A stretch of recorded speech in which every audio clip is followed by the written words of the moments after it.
Mahigit 500,000 halaga ng shabu ang nasamsam ng mga kapulisan sa dalawang tulak ng droga matapos ang sinagawang bypass operation sa Chinese Cemetery, Barangay Carreta, Cebu City.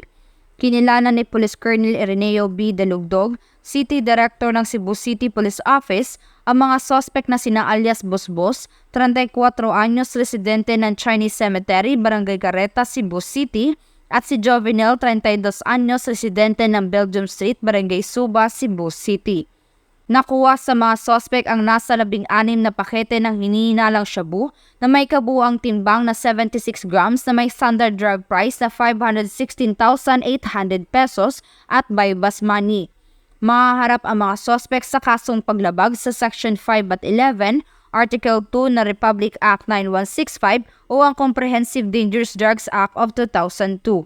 Gusto lang po namin iparating sa ating mga kababayan, lalong-lalo na sa mamamayan ng Cebu City, na ang City Drug Enforcement Unit ng Cebu City Police Office ay hindi titigil na hulihin at panagutin sa batas ang sino mang ayaw tumigil sa paggamit at pagbebenta ng ilegal na droga dito sa ating lungsod at mga kalapit na bayan.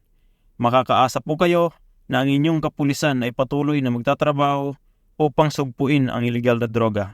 Mula dito sa Cebu City, ako ang inyong PNN correspondent, Patrolwoman Judith Nicanor, alagad ng batas, tagataguyod ng Balitang Pulis.